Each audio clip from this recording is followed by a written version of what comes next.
Hi, this is Chris from the Stephanie Miller Show. Please enjoy this exclusive clip from Political Voices Network. The incoming administration has promised a pretty different approach to that conflict than what the Biden team has done. What more are you trying to do between now and January 20th? Look, I want to make sure that we're giving the incoming administration and the Ukrainians the strongest possible hand to play going into 2025.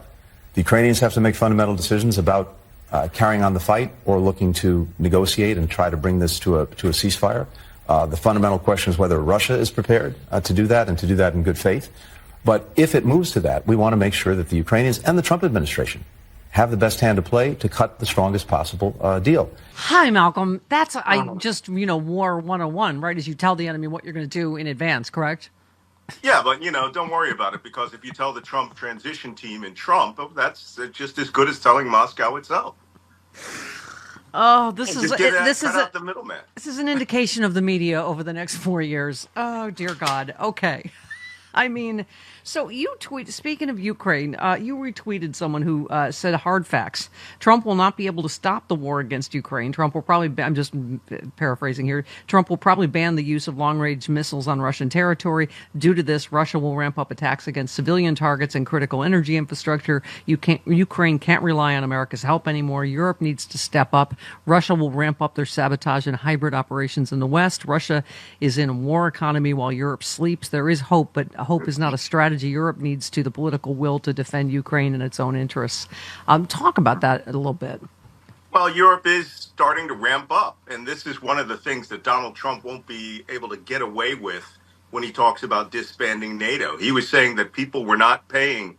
It's not a fee like a country club. People have to spend 2% of their GDP on their own defense.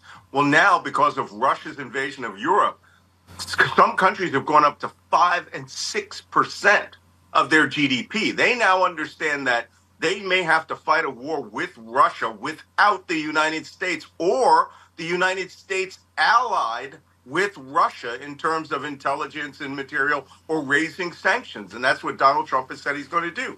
So, we really should start viewing Ukraine as being a European-centric support, country, and not to rely on Donald Trump. Yeah.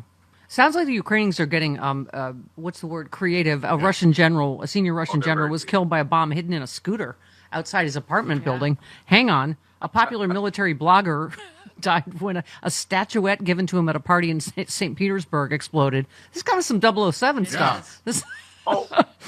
A Russian woman who said she presented the figurine on the orders of a contact in Ukraine was convicted.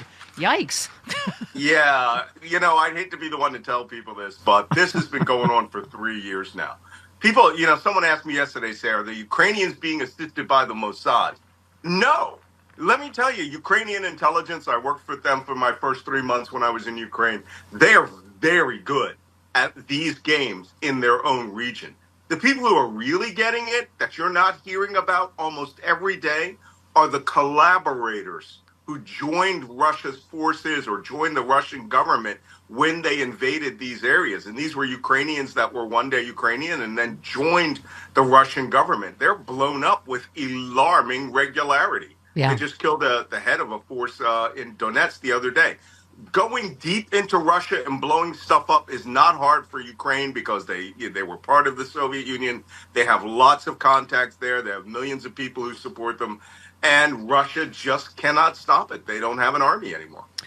Let's talk, speaking of Russia and Russian assets, you retweeted John Pavlovitz, who said Elon Musk is a Russian asset who has no business being anywhere near our government. Thank you. Liam Neeson, who said former Congressman Dana Rohrabacher was credibly accused of working for Putin. He sponsored the bill that allowed Elon Musk to privatize the American space industry. Now Putin controls our rocket production and over 30% of the global internet, Starlink. This is really...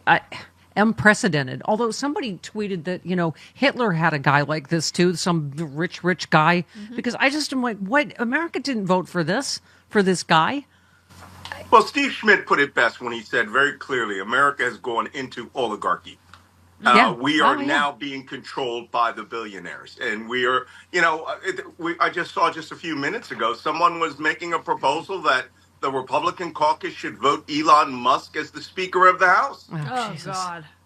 Yeah. You know, and it doesn't require politics. All it requires is a majority. That's right. And he's just But, like, and he's too just, busy.